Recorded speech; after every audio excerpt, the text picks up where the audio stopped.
Paul Amar, en toute liberté, sur RCJ.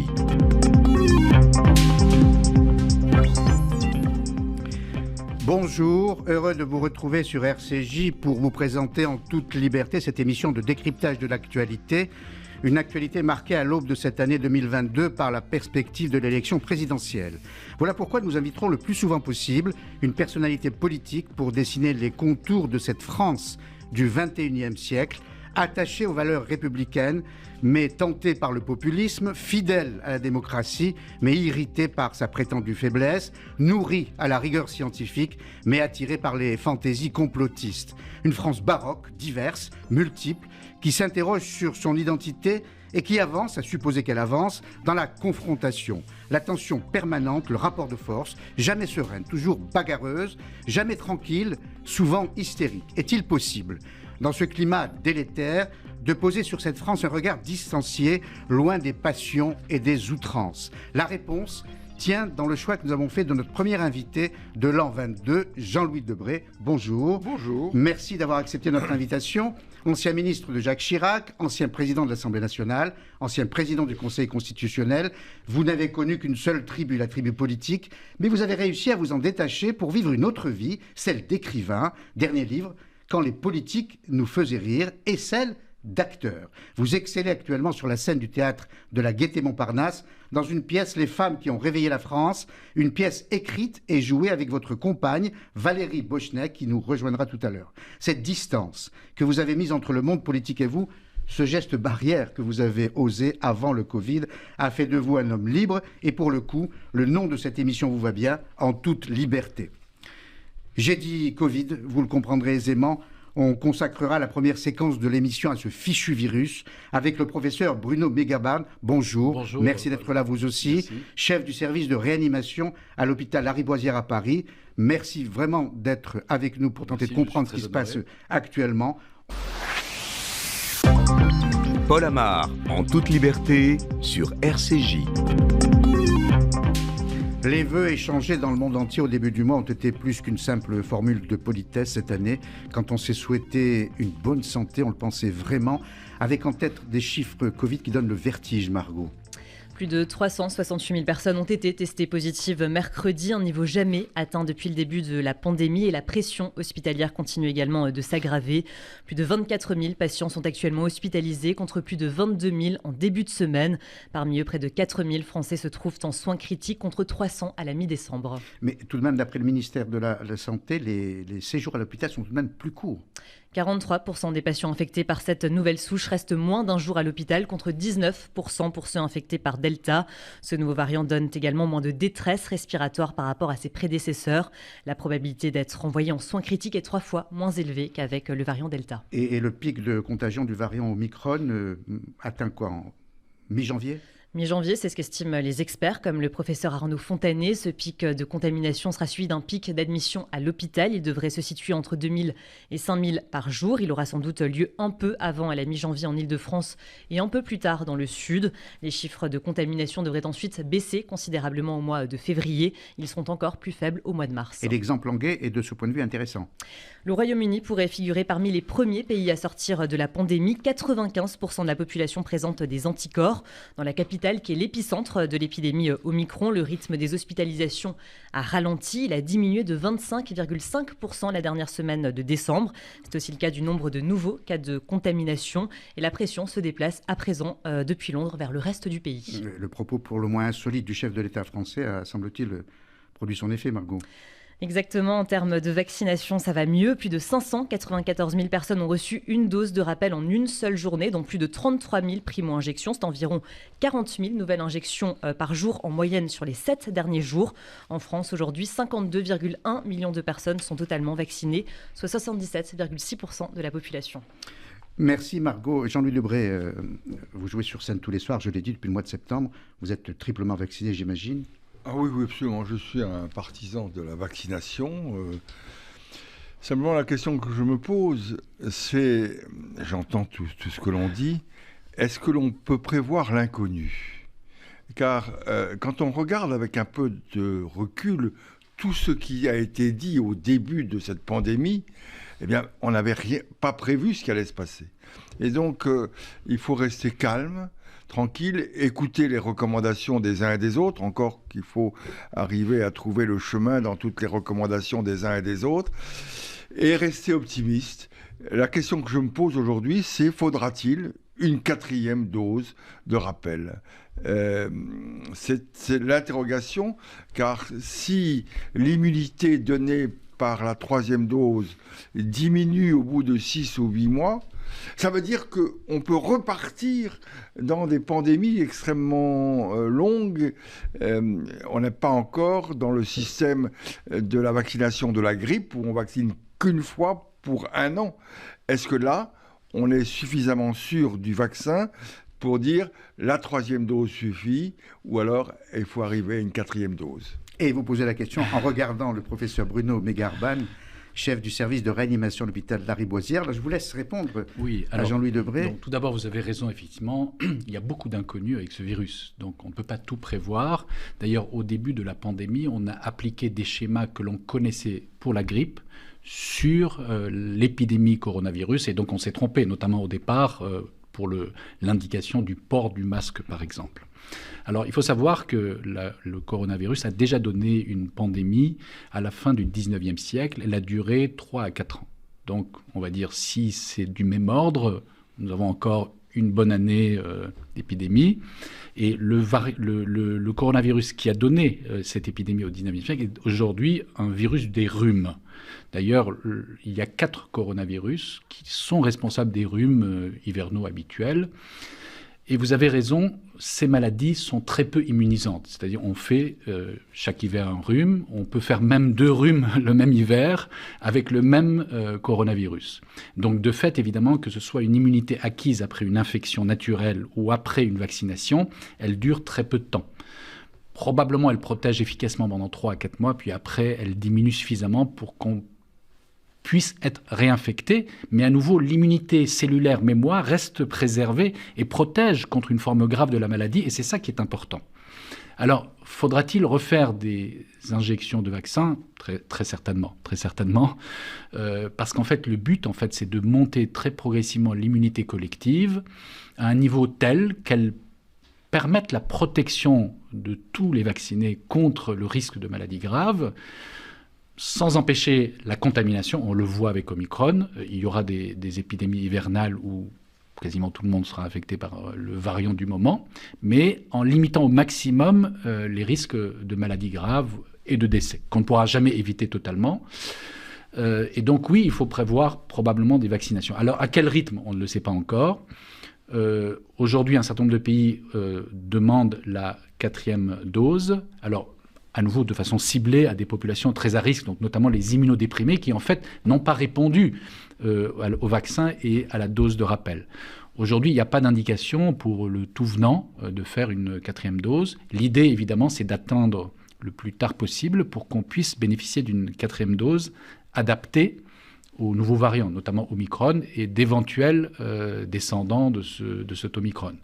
Est-ce qu'on peut imaginer, parce qu'au départ du Covid, on n'avait pas imaginé ces mutations extrêmement rapides et l'arrivée d'Omicron. Est-ce qu'aujourd'hui, où on a le Covid, l'Omicron, est-ce qu'on peut être sûr qu'il n'y aura pas une nouvelle mutation qui fera qu'un nouveau virus Covid arrivera ? Mais c'est tout à fait prévisible. Il va y avoir encore des mutations. En fait, la vie est faite pour les virus de mutations répétées, puisque c'est un phénomène naturel qui se produit au moment où le virus se réplique, car il y a toujours des petites erreurs dans la réplication du matériel génétique. Alors, ces réplications sont au hasard. Donc, certaines réplications entraînent la mort du virus, donc on n'en parle pas. D'autres mutations ne confèrent pas davantage, et donc finalement, le virus ne survit pas ou ne s'expand pas. Et à l'inverse, certaines mutations confèrent un avantage sélectif, notamment en termes de contagiosité. Donc très rapidement, ce virus l'emporte. Mais évidemment, on peut imaginer qu'il puisse y avoir des mutations qui entraînent une augmentation de la dangerosité. On va dire, si le virus est trop dangereux, à la limite, il tue très rapidement son hôte, donc quelque part, il se répand moins, puisqu'il entraîne immédiatement le décès de la personne, donc il se répand moins. Donc ce n'est pas un avantage pour le futur. Donc la vie montre que les virus et les variants qui vont être sélectionnés sont ceux qui se reproduisent de plus en plus vite et qui s'habituent à son hôte, et donc en fait qui vivent avec l'immunité acquise par l'être humain en l'occurrence, sans nécessairement induire de pathologie. Le but du virus n'est pas nécessairement de donner des signes cliniques, mais de se reproduire. Et il y a encore de la marge en termes de contagiosité, puisque le virus, on estime que l'Omicron a un coefficient de reproduction de l'ordre de 10. Le virus de la rougeole est de l'ordre de 20. Donc il y a encore possibilité d'obtenir des virus encore plus contagieux. Justement, la question de Jean-Louis Debré est d'autant plus pertinente qu'apparemment un nouveau variant est en train d'apparaître. En Israël, ils en parlent, et qui serait beaucoup plus dangereux que Omicron. Alors, bon, je n'ai pas de données précises pour me prononcer sur ces nouveaux variants éventuels, mais en fait, tous les jours, il y a des variants. C'est pourquoi les autorités sanitaires les classent soit d'intérêt, parce qu'effectivement, ils ont des particularités qui soulèvent l'intérêt scientifique, soit de préoccupation, parce qu'ils ont des mutations qui leur confèrent soit un caractère beaucoup plus contagieux, soit un caractère de dangerosité. Et donc, Omicron avait surtout, effectivement, ce caractère de propagation très intense. Il avait beaucoup de mutations, qui fait que même par rapport aux autres variants précédents, il est un peu à part dans l'arbre phylogénétique. Maintenant, on ne sait pas, et c'est ça le problème. Est-ce que les variants à venir vont plutôt apparaître à partir d'Omicron, ce qui est l'hypothèse principale, puisque c'est celui qui domine actuellement, ou quand même à partir des autres variants, notamment du Delta.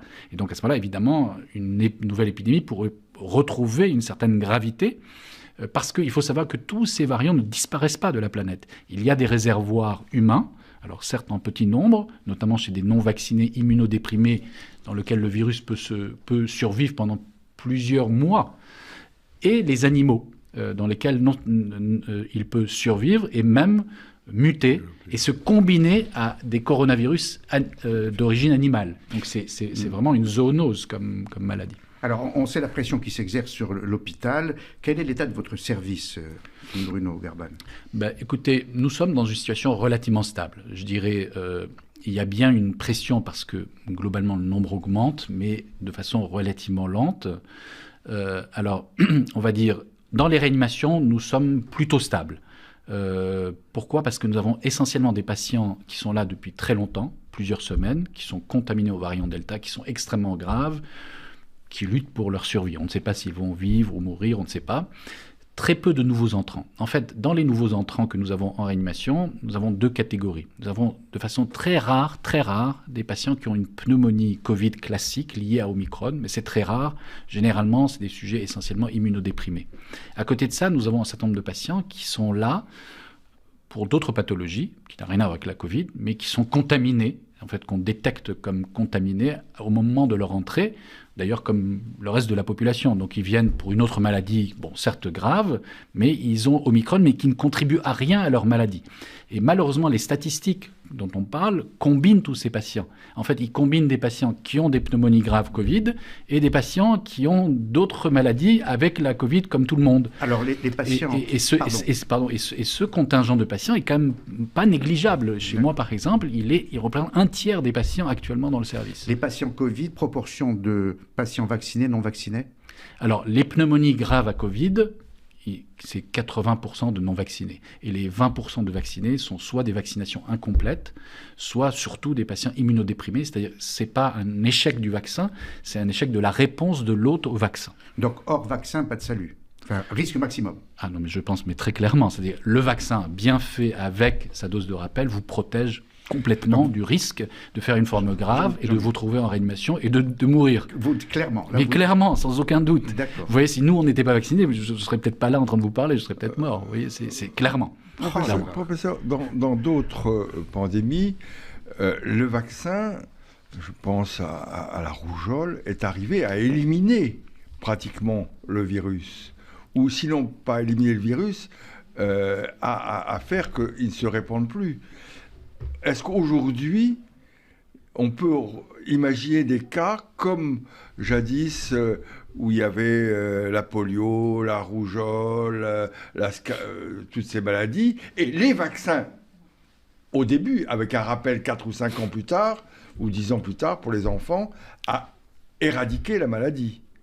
Alors, on va dire, dans beaucoup de maladies, la vaccination protège contre la forme grave de la maladie. Elle n'empêche pas la contamination. Par exemple, la rougeole, la rubéole sont des virus qui existent. Vous pouvez tout à fait être contaminé alors que vous êtes vacciné, mais vous ne ferez pas une forme grave de la maladie. D'ailleurs, pour la rougeole, on l'appelle rougeolette, Ouais, c'est ça, ouais. c'est-à-dire une petite forme très mineure, qui passe souvent inaperçue, de la rougeole, mais on peut tout à fait être contaminé. Alors, en fait, c'est l'immunité collective de la population qui va quand même réduire un tout petit peu le risque d'être contaminé en diminuant la circulation du virus, notamment pour des virus qui mutent très peu, ou plus rarement. Donc, c'est le cas, par exemple, de ces virus. Maintenant, est-ce qu'on pourra envisager dans la suite des vaccins qui protègent à plus long terme et de façon plus efficace ? Oui, bien sûr. Donc, c'est tout l'objet de recherche. Alors, je vais vous donner un exemple très intéressant qui a été publié récemment dans la littérature médicale. Ce sont des survivants du SRAS, c'est-à-dire la maladie en Asie du Sud-Est liée au SARS-CoV-1. Et qui ont été vaccinés avec l'ARN messager du SARS-CoV-2. Eh bien, chez ces personnes, on a découvert des anticorps que nous tous ici n'avons pas du tout, donc développés à la suite de cette vaccination après infection naturelle par SARS-CoV-1, qui neutralise non seulement tous les variants connus de façon très efficace du SARS-CoV-2, mais aussi tous les variants que l'on a développés en laboratoire, mais aussi tous les variants du SARS-CoV animaliers. Donc ça montre bien que si on développe l'immunité d'une certaine façon, notamment contre des parties constantes de la molécule spike, c'est-à-dire c'est la protéine qui permet au virus d'entrer dans la cellule, on peut avoir une immunité beaucoup plus solide qui pourrait protéger contre des variants à venir. Mais c'est l'objet de la recherche. Jean-Louis Debré, vous avez été, je l'ai dit en début d'émission, président du Conseil constitutionnel. Alors je voudrais donc entendre votre sentiment sur une décision du Conseil qui a choqué, celui d'aujourd'hui évidemment, et qui reste incompréhensible. Il s'est opposé d'une part, et je le dis en présence du professeur, à la présentation du pass sanitaire pour l'accès au bureau de vote ou à des réunions politiques, et d'autre part, à la fixation d'une jauge lors des meetings politiques. Églantine Delalleux. Fin décembre, Jean Castex a annoncé le retour des jauges pour les rassemblements publics, des restrictions qui ne concernent pas la campagne présidentielle. L'exercice du culte, d'une part, et les activités politiques et électorales, d'autre part, sont soumises à des dispositions spécifiques dans notre droit constitutionnel qui leur assurent, on va dire, une protection encore plus forte. Donc il est clair que les mesures, pour répondre à votre question que j'ai annoncée ce soir, ne concerne pas les meetings politiques compte tenu de cette spécificité. Pas de jauge donc pour les meetings, puisque les activités politiques sont sous la coupe du Conseil constitutionnel, qui est la norme suprême en droit français. Ces activités sont donc protégées par le Conseil qui a justement refusé la mise en place de jauges, mais aussi le pass sanitaire pour l'accès au bureau de vote ou dans des réunions politiques. Et comment le Conseil constitutionnel justifie-t-il cette décision ? Comme l'explique Public Sénat, le Conseil juge que les activités politiques relèvent du droit d'expression collective, des idées et des opinions, une décision qui n'a pas forcément été bien accueillie par le monde du spectacle. Jean-Louis Debré. Je suis un peu gêné parce que je trouve que déontologiquement, l'ancien président du Conseil constitutionnel n'a pas à contester, à critiquer ou à décortiquer une décision du Conseil constitutionnel auquel il n'est plus. Donc, je ne veux pas répondre à cette question. Simplement, en tant que citoyen, je ne vois pas en quoi le principe des libertés publiques est atteint à partir du moment où la décision est générale, absolue et a un but, la protection de la santé publique. Voilà, c'est tout. J'ajoute qu'aujourd'hui, avec les moyens modernes de communication, avec les Zoom et compagnie, on peut très bien faire des meetings décentralisés avec un certain nombre d'organismes. Donc voilà, je ne veux pas critiquer. Mais la question que je voudrais poser au professeur, si vous me permettez, Paul Amar. Je vous permets, mais je reviendrai sur ce point. Oui, mais vous revenez, mais moi aussi je reviendrai sur la réponse que je vous ai faite, de ne pas faire de réponse. Je suis un partisan de la vaccination. Mais qu'est-ce qu'on entend de la part de celles et ceux qui ne veulent pas se faire vacciner? Que la rapidité pour avoir trouvé un vaccin ne nous donne pas d'indication sur les éventuelles conséquences sur l'organisme de ces nouveaux vaccins. Alors, on va dire heureusement, je vais reprendre le problème, heureusement qu'on a trouvé un vaccin aussi rapidement. On ne l'aurait pas fait, nous serions peut-être pas réunis aujourd'hui pour discuter. À ce point. Ah oui, je crois que nous serions tous avec des masques triple épaisseur, se méfiant chacun de l'autre.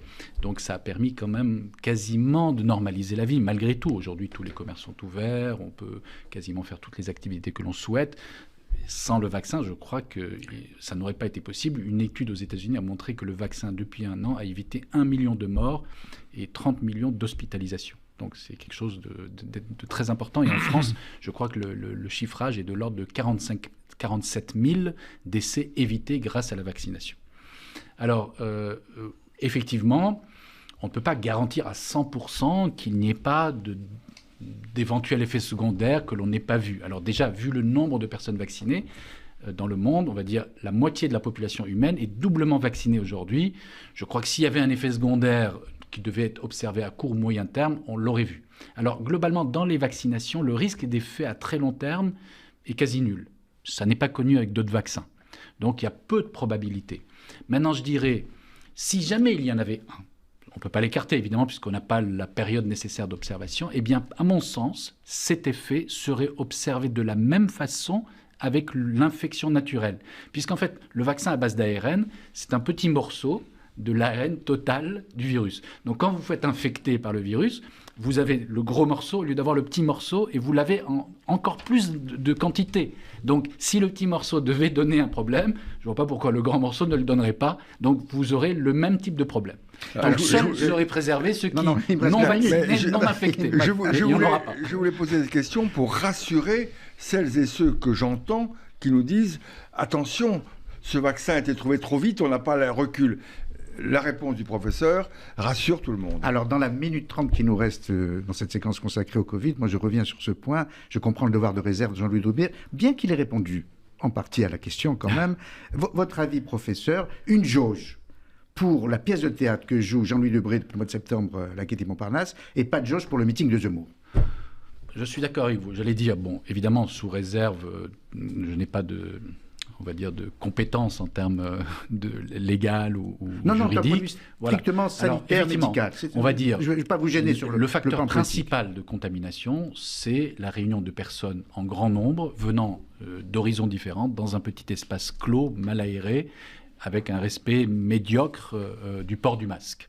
Donc le fait de mettre une jauge éloigne les personnes les unes des autres, réduit évidemment ce risque.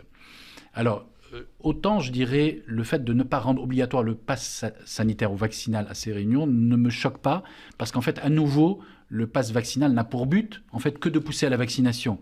Et donc, je dirais, pour une personne qui n'est pas vaccinée, il vaut mieux l'empêcher d'aller au café, parce qu'il va aller se vacciner. Mais si on lui dit, vous n'irez pas au meeting politique, je ne pense pas que ça va changer sa stratégie de ne pas se faire vacciner, de se faire vacciner. Par contre, effectivement, je dirais, c'est, à mon avis, un mauvais signal que l'on donne aux autres acteurs de la société, les restaurateurs, les organisateurs de spectacles, etc. Évidemment, ils vont dire pourquoi dans le monde politique, on ne met pas des jauges alors que nous devons les subir. Merci beaucoup, professeur Bruno Megarban, et surtout bon courage. Merci à vous. Alors, les Français ne vous applaudissent pas, mais on le fait avec notre cœur. Et en tout cas, voilà, Sandrine, c'est directrice de RCJ, qui vous applaudit en régie avec toute l'équipe. En tout cas, merci beaucoup. Et bon courage pour la suite. Jean-Louis Debré, vous restez avec nous pour évoquer l'élection présidentielle. Alors, la séquence sera brève, je vous rassure, et parce qu'elle sera suivie d'une autre séquence consacrée à la pièce que vous jouez avec Valérie Bochnek au théâtre de la Gaîté Montparnasse, ces femmes qui ont réveillé la France. Paul Amar, en toute liberté, sur RCJ. Il est 12h28, nous sommes en compagnie en direct de Jean-Louis Debré, ancien député, ancien ministre, ancien président de l'Assemblée nationale, ancien président du Conseil constitutionnel, nouvel acteur au théâtre de la Gaîté Montparnasse, aux côtés de Valérie Bochnek, qui nous rejoindra dans un instant après une courte séquence consacrée à l'élection présidentielle. J'imagine, Jean-Louis Debré, qu'elle ne vous laisse pas indifférent, même si vous vous êtes éloigné du monde politique. Et vous nous direz si vous croyez dans les chances de Valérie Pécresse, qui représente votre famille politique à cette élection et qui, elle, y croit dur comme fer, Églantine. Si on en croit le dernier sondage Elab, Emmanuel Macron serait au coude à coude au second tour avec Valérie Pécresse. Pécresse. Depuis son élection au Congrès, elle profite d'une dynamique si forte qu'un sondage avait même révélé il y a un mois la défaite d'Emmanuel Macron face à la candidate LR. Encore faut-il franchir l'obstacle du premier tour. Si sa désignation en tant que candidate l'a rendue légitime, la dynamique s'est en effet essoufflée puisqu'elle se dispute avec Marine Le Pen et Éric Zemmour pour décrocher le deuxième ticket au second tour. Tous les trois sont au coude à coude avec environ 16% des voix. Et alors, quelle est sa stratégie pour tenter de coiffer au poteau les deux candidats d'extrême droite ? Alors elle est très simple, installer un duel avec Emmanuel Macron et donc effacer Le Pen et Zemmour. Dès que le chef de l'État s'exprime, Valérie Pécresse et son équipe répliquent dans les médias ou sur les réseaux sociaux, comme par exemple après les nouvelles annonces sécuritaires d'Emmanuel Macron. Il nous fait des propositions d'ailleurs un peu gazeuses sur la sécurité à horizon 2030. C'est pas un président de la République qu'on a vu à Nice lundi. D'ailleurs, c'était assez ironique. Il venait poser la première pierre d'un commissariat qui n'aura son permis de construire que dans un an. Donc vous voyez, c'était bien un déplacement de candidat sur la sécurité. La droite a-t-elle des chances de fouler à nouveau les pavés de l'Élysée ? Selon un sondage du JDD, 46% des Français considèrent que Pécresse est la plus capable de battre Macron. Cependant, plus de la moitié pense qu'elle ferait ni mieux ni moins bien que le chef de l'État si elle était au pouvoir. Jean-Louis Debré, vous y croyez dans ces chances ? Vous savez, d'abord j'ai pris beaucoup de recul et que le monde politique que j'observe n'est plus le monde politique que j'ai connu. Donc je prends beaucoup de distance. Qu'est-ce que je constate ? Je constate qu'on n'est plus du tout dans la situation qui a été celle de la Ve République pendant longtemps, de la bipolarisation politique. D'abord parce que le professeur Raymond, il y a longtemps, en avait parlé, il y a de multiples extrêmes droites, il y a de multiples droites. Aussi. Ce qui m'inquiète quand je regarde l'extrême droite, c'est quand on additionne les voix des deux candidats d'extrême droite, on se rend compte qu'il y a une évolution qui est assez préoccupante et même, à mon point de vue, très préoccupante. Ça, c'est la première caractéristique. Deuxième caractéristique, d'ailleurs l'histoire est là aussi pour en témoigner, on n'est plus dans la période de l'unité de la gauche. D'ailleurs, l'histoire politique française, il y a très peu de moments où la gauche a été unie. Et alors, naturellement, il y avait eu le programme commun de François Mitterrand qui avait été essayer de rassembler la gauche. Mais là, on a une gauche complètement unie. Deuxième point, c'est qu'on a le sentiment qu'il n'y a plus de discours politique. On est élu sur des espérances. Le programme commun de Mitterrand, c'est 110 propositions. Vous aviez l'ascenseur social de Chirac. Vous aviez une certaine idée de la France et de l'État du général de Gaulle. Aujourd'hui, on n'entend plus rien. Sur la gauche, il n'y a plus de discours idéologique. Et un pays ne peut fonctionner dans la démocratie que s'il y a une gauche républicaine et une droite républicaine. Or aujourd'hui, et la gauche et la droite républicaine n'expriment plus de grandes espérances. Alors, il y a une situation qui est très particulière. On a un président sortant qui n'est pas encore candidat, pour qui la politique depuis 5 ans, c'est pas de régler les problèmes, c'est de faire taire ceux qui les posent. Et donc c'est à coup de subventions, on fait taire. Mais à force de faire taire, ça gronde. On a un président qui n'a développé aucune empathie avec le peuple. On n'a pas le sentiment que ça prend, il ne développe pas, il a une image très, très sûre de lui, très dominateur, etc. Donc le peuple ne se retrouve pas dans tout cela. Alors, il espère un changement. Je crois et j'espère peut-être que son changement va arriver parce que, et c'est la deuxième remarque que je ferai, il y a des vrais problèmes qui se posent à la France.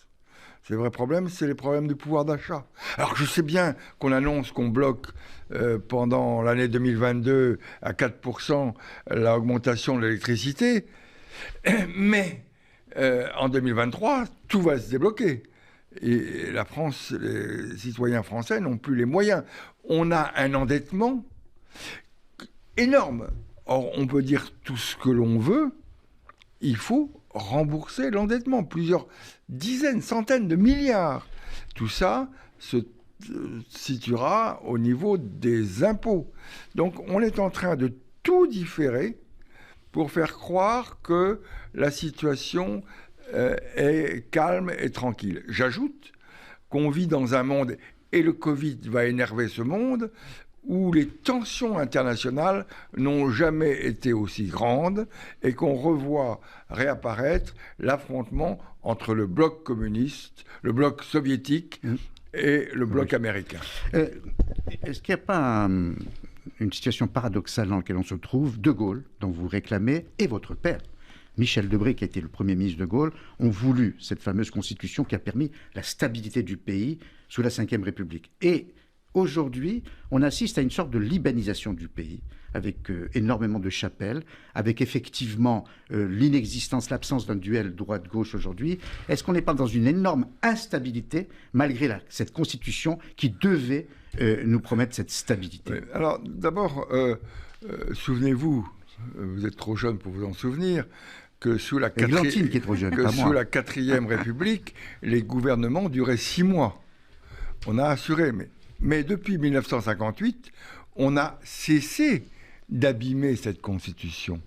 Alors, ça a été l'élection du président de la République au suffrage universel, elle était inscrite. Mais c'est le quinquennat, mais c'est l'incompatibilité entre les fonctions de député et les fonctions d'élu local qui permettaient au personnel politique d'avoir un enracinement local. Je peux multiplier. C'est la session unique du Parlement. On s'est évertué à abîmer les institutions de la Ve République.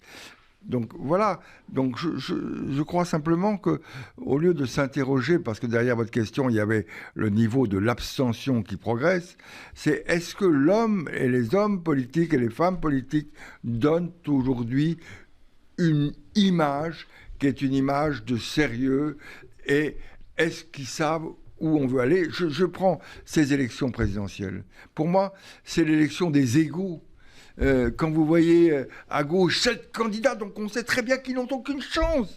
S'ils vont séparer, c'est parce qu'ils veulent passer devant la télévision. Quand vous regardez à droite, tous celles et ceux qui se poussent, ils n'ont aucune chance si on va diviser. Mais à l'idée de passer devant la télévision, de venir chez Paul Amar en toute liberté, d'être partout, fait que l'homme politique aujourd'hui n'est plus un défenseur d'idées, mais il véhicule son image, c'est la société spectacle.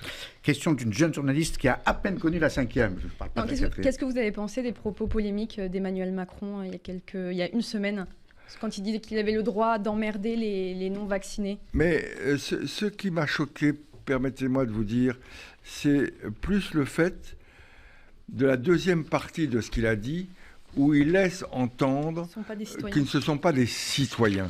Or, la loi définit la citoyenneté. Et si n'étaient pas un bon citoyen tous ceux qui ont, entre guillemets, emmerdé à un moment de leur époque, il y aurait beaucoup de femmes et d'hommes qui ne seraient plus des citoyens. Donc, ne mélangeons pas tout. Bon, je pense qu'un discours présidentiel, un discours d'un candidat à la présidence, c'est un discours qui rassemble, qui donne de l'espérance, qui donne un dynamisme. Et j'aime pas ces polémiques, mais on est dans la politique spectacle, on est dans le mot. Il ne s'agit plus d'entendre un discours, il ne s'agit plus d'entendre des perspectives, il s'agit des mots. Et d'ailleurs, il a réussi. Immédiatement, tout le monde a repris, on a parlé de lui. Il n'est même pas candidat et on parle de lui.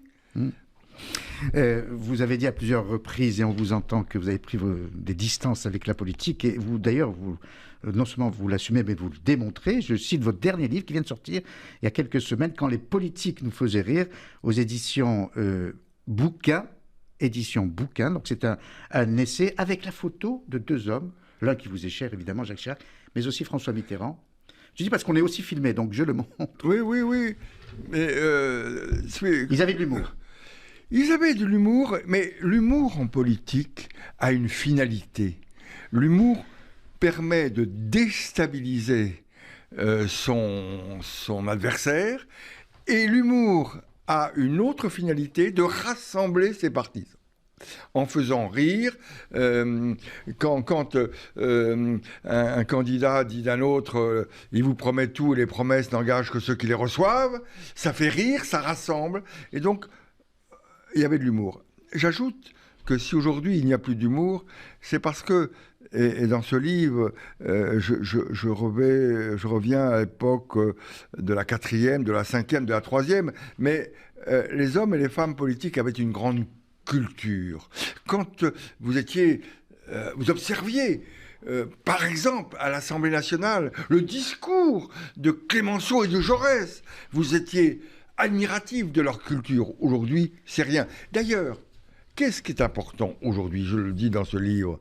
C'est pas le discours dans l'hémicycle, c'est la petite phrase que vous allez lâcher dans la salle des 4 colonnes qui sera reprise. Et un jour, il y a un député qui me dit, mais comment est-ce que je pourrais faire pour qu'on me fasse passer à la télé? Mais dis du mal de tes propres amis. Il l'a fait, il est passé. Et donc, on est dans un système extrêmement pervers qui n'est plus un système où on développe des idées, mais des petites phrases. Et en plus, si vous êtes drôle, alors c'est fantastique. Et pour terminer cette séquence, je ne résiste pas au plaisir de citer votre livre et de citer cet extrait d'André Santini qui est absolument magnifique. À propos du primat des Gaules, Monseigneur de Courtrai n'a rien compris au préservatif, la preuve. Il le met à l'index. Oui, c'est l'autre phrase fantastique. On avait un ministre de la Justice un jour qui était au gouvernement. Quelle est la différence, dit Santini, entre Saint-Louis et Arpaillange? Alors tout le monde dira, je ne sais pas. Eh bien, Saint-Louis rend la justice sous un chêne et Arpaillange comme un gland. La messe est dite. Vous savez, la seule fois où j'ai été drôle à l'Assemblée, c'est il y avait un député qui s'appelait M. Mamère, qui était député écologiste. Noël Mamère sort une grande tirade contre les institutions de la Ve République. Je demande la parole. Est-ce que je peux vous interrompre, M. Mamère? Oui, allez-y. Et je dis, je préfère la Constitution de mon père à celle de ma mère. Parce que c'est mon père qui a écrit la Constitution. Et donc, immédiatement, hurlement de rire dans l'hémicycle, et ma mère dit, je ne peux pas continuer dans ces conditions. L'humour en politique. Merci beaucoup. Allez, on va quitter la scène politique pour une autre scène, la vraie, faite de planches et de tentures rouges où les coups entendus, les fameux 3 coups, appellent davantage au plaisir et non à la violence. Le théâtre qui occupe vos soirées d'acteurs depuis le mois de septembre 2021 avec votre complice, compagne, partenaire, Valérie Bochnek. Elle nous rejoint dans un instant. Merci Margot, ces femmes qui ont réveillé la France, une pièce jouée par Valérie Bochnek et Jean-Louis Debré, extrait, avant de retrouver nos auteurs comédiens. L'audience est ouverte. Garde, faites entrer l'accusé. Louise Michel, voici les charges retenues contre vous dans l'acte d'accusation. Les Bouchicots rénovent, transforment, modernisent sans cesse le magasin. Les frères Vidot prennent peur et cèdent leur part. Désormais, le couple Bouchicot a les coudées franches. En 1862, Jeanne Chauvin, licenciée en droit, docteur en droit, licenciée en philosophie, veut devenir avocat. Fin d'extrait, me dit Jean-Louis Debré, qui pourrait vraiment animer l'émission, parce qu'il posait de bonnes questions tout à l'heure au professeur de médecine, et il peut vraiment l'amener sans problème, puisqu'il se détache à ce point de la vie politique. Les hommes ont trop parlé pendant cette émission. Valérie Bochnek, donc c'est vous qui allez ouvrir le feu sur cette émission. Sur cette pièce, qui a eu d'abord l'idée du livre? Alors d'abord, l'idée du livre, c'est Jean-Louis. C'est Jean-Louis parce qu'il avait d'abord écrit Les Oubliés de la République, où il avait croisé le regard de 3 femmes, les fameuses 3 essentielles, on va dire. La première femme qui passe le baccalauréat, je dis Victoire d'Aubier, et puis après la première femme avocate et la première femme médecin. Puisque la première femme qui passe le baccalauréat permet de pouvoir travailler, avoir un métier, et donc du coup ouvre la voie de l'université, des possibilités, du champ des possibles pour les femmes. Et qui a eu l'idée de la mettre en scène et d'en faire une pièce de théâtre? Alors un petit peu plus moi. Et c'est vrai que c'est venu, on adorait parler de ces femmes, on a fait beaucoup de conférences et puis j'ai eu l'occasion de pouvoir d'abord en faire une première conférence musicale. On a intégré donc une pianiste et des œuvres surtout de compositrices françaises qui rythment le spectacle. Et puis après, c'est bien sûr, là maintenant, on a un metteur en scène, Olivier Massé, qui a orchestré tout ça. Et on a retravaillé aussi le texte pour l'adapter pleinement au théâtre. Alors, ce qui est formidable, je suis venu voir la pièce, ce qui est formidable, c'est que, évidemment, on connaît le parcours de Simone Veil, de Georges Sand et même de Marguerite Yourcenar. Mais vous nous informez sur d'autres femmes qu'on ne connaissait pas du tout, des inconnues, et qui ont eu un comportement exceptionnel. À la fois audacieux pour l'égalité entre les femmes et les hommes, et parfois ça leur a coûté. Oui, ce qui est très, très intéressant, c'est que le combat, vous savez, sur toutes les mairies de France, il y a liberté, égalité, fraternité. Et ces femmes avaient compris qu'il n'y a pas de liberté sans égalité. Et il n'y a pas de fraternité sans liberté et sans égalité. Et donc, elles ne veulent pas reprendre la place des hommes. Elles ne sont pas pour la théorie du genre. Elles veulent simplement avoir les mêmes droits et les mêmes devoirs que les hommes et de construire une société républicaine. Et ce combat, elles l'ont mené avec leur conviction, avec leur force, parfois accompagnées par un certain nombre d'hommes, et elles ont fait progresser la République. Je pense qu'elles sont des exemples pour celles et ceux qui sont résignés, blasés, sceptiques, qui subissent le temps. Non, allez, agissons. Agissons pour l'égalité, agissons pour la laïcité, agissons pour la fraternité. Et c'est ça. Et quand je dis que ça leur a coûté, vous donnez l'exemple d'Hélène de Gouges, qui, pour avoir simplement réclamé l'égalité, a été décapitée. Oui, puisqu'elle réclamait le droit à la tribune, voilà, le droit à l'accession à la tribune. Donc, si on peut aller à la tribune, j'ai le droit aussi d'être à l'échafaud si j'ai commis un crime. Et bon, alors Jean-Louis, d'une manière est-ce que c'est un spectacle qui est drôle, qui est drôle. Oui, on va commencer par toi et hop, il la guillotine. Donc, c'est vrai qu'on essaye de rendre cette histoire qui peut être complexe, très, drôle, émouvante, passionnante. C'est ce qu'on nous dit.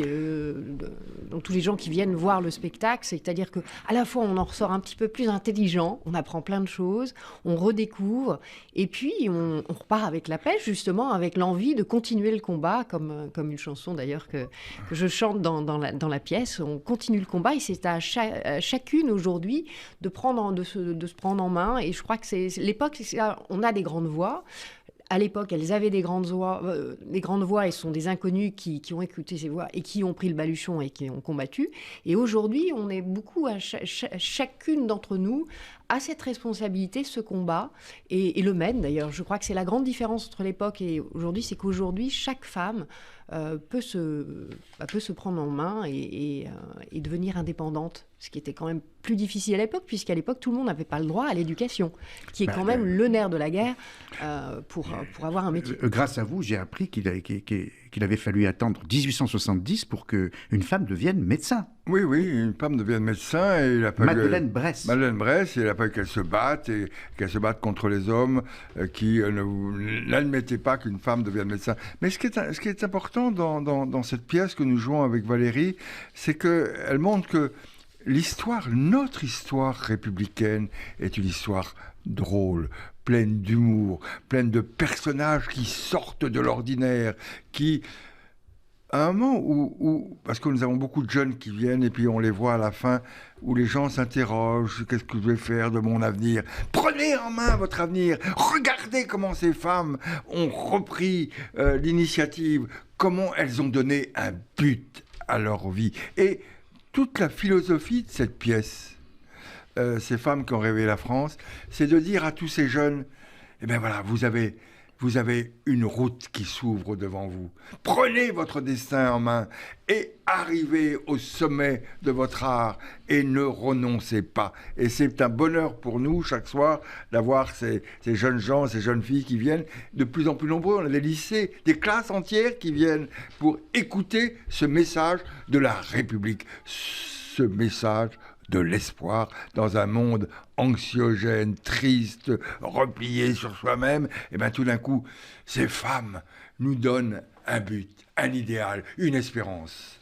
Et ce bonheur, vous l'exprimez sur scène, j'ai pu le vérifier. Alors Valérie, vous venez du monde de la culture. Vous avez travaillé avec le mime Marceau, donc c'est un monde qui vous est familier.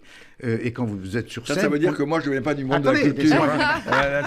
Justement. Alors, est-ce que, Jean-Louis, qui vient d'un autre monde, est-ce qu'avant de monter sur scène, vous l'avez coaché ? Là, non, alors, on a eu de grandes répétitions et de longues répétitions. Parce que c'est vrai que j'ai eu l'habitude, puisque j'ai quand même eu une grande interruption dans mon travail de comédienne et moins en tant que mime, parce que mime, la comédienne, c'est quand même pas tout à fait les mêmes choses. Et c'est vrai que Jean-Louis aime l'improvisation. Et donc, la grande difficulté, c'est qu'on a écrit un texte et qu'à l'intérieur de ce texte, on peut se permettre des improvisations. Évidemment, c'est parce qu'en plus, on se connaît bien et on joue avec ça et que ça rend dynamique et le public aime aussi cela. Mais il y a des moments, effectivement, on a des top lumières. Donc ça, c'est vrai que Jean-Louis était très peu familier à ça. C'est-à-dire qu'à tel moment, il y a le piano qui va jouer. À tel autre moment, il y a un changement de lumière. Et puis l'autre. Et ça, c'est vrai qu'il a dû apprendre et que l'apprenti comédien Jean-Louis Daubré est devenu un vrai comédien et qui maintenant maîtrise bien tous ces éléments. Je n'étais pas surpris parce que je savais ce que vous aviez fait dans une vie antérieure, notamment avec le mime, que j'avais reçu dans une autre vie antérieure, la mienne, une très belle émission. Mais j'étais bluffé par vous. Alors vous savez, Jean-Louis, que je suis... C'est la première fois que quelqu'un est bluffé par moi. Quel bonheur, quel bonheur. Je reviens quand vous voulez. Vous savez que j'étais très avare de compliments quand j'interviewais des hommes politiques. Voilà. Mais là, je m'adresse à l'acteur. Je vous assure que j'étais bluffé. Vous avez un talent d'acteur sur scène. En plus, une présence physique. Et là, une gueule. Vous êtes heureux sur scène, c'est incroyable. Il y a une facilité. Il y a une époque où je trouve que Jean-Louis a on dit une gueule, hein, mais dans le bon oui, sens. Il a une gueule, absolument. Voilà. Mais vous êtes bon quand vous êtes heureux.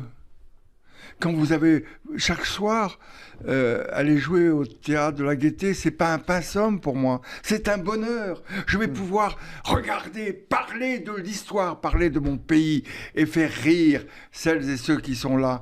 Cette espèce de communion. Vous savez, on vit dans un monde extraordinaire, il y a des télévisions, des réseaux sociaux, etc. Tout le monde communique, mais personne ne se parle plus. Et comme je suis sur la scène du théâtre, je regarde les gens dans les yeux et en réalité, je leur parle. Et nous parlons. Et de temps en temps, Valérie dit que j'aime bien improviser, de temps en temps, quand j'entends au premier rang, au troisième rang, une remarque, je la réintègre dans mon texte quelques minutes plus tard. Et puis, montrer que l'histoire, c'est aussi proche de la réalité quand nous faisons des allusions à l'actualité récente. Oui. C'est pour montrer que l'histoire, il y a une continuité dans l'histoire. Et ce que nous vivons aujourd'hui et que nous croyons être exceptionnel, c'est pas exceptionnel. C'est le long fil de l'histoire. La France, c'est un roman. La France, c'est un livre d'histoire. La France, c'est une histoire qu'on a envie d'écouter. Je regarde, je vois vos téléspectateurs et venez, laissez-moi vous prendre par la main et venez écouter notre histoire. Et c'est vrai que c'est une actualité. Par exemple, on a sur les Boucicaut, sur Marguerite Boucicaut, dont on parle peu, puisqu'on parle toujours d'Aristide. Là, vous aviez la période du Blanc. Alors, on a vu récemment, d'ailleurs, un grand reportage sur la période du Blanc et Aristide qui a lancé ça.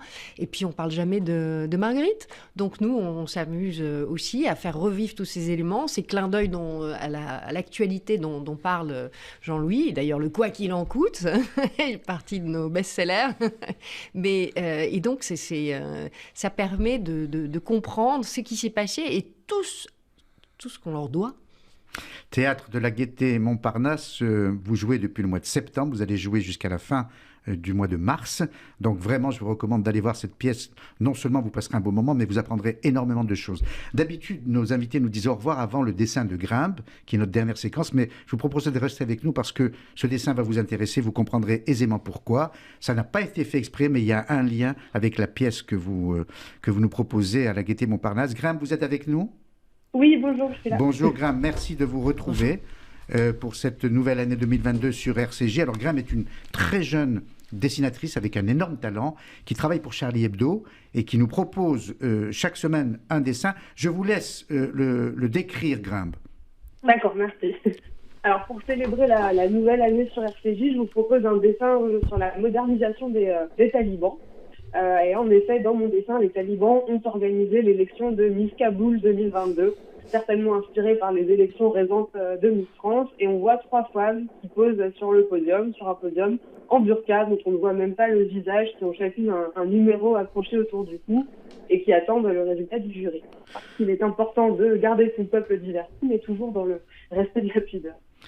Voilà, il y a l'humour bonhomme, l'humour agréable, il y a aussi l'humour corrosif, c'est le vôtre et c'est une très bonne piqûre de rappel, Grimbe, parce que je note et je le dis en présence de Valérie Bochneck et de Jean-Louis Debré que les médias ne parlent quasiment plus de Kaboul et surtout de la condition des femmes à Kaboul. Valérie ? Oui, mais d'ailleurs, c'est vrai que c'est un clin d'œil indirect qu'on fait chaque soir quand on parle de Nafissa Sidkara, qui a évoqué le problème du port du voile. Et c'est à chaque fois un hommage aux femmes de Kaboul qu'on rend indirectement. Et effectivement, là aussi, je l'ai appris. Alors, j'étais trop jeune pour m'en souvenir, mais vous nous informez, vous m'avez informé, que sous le gouvernement de votre père, Michel Lebris, il y avait une femme algérienne musulmane, ministre. Musulmane et ministre, et qui, toute sa vie, a lutté pour que les femmes enlèvent le voile.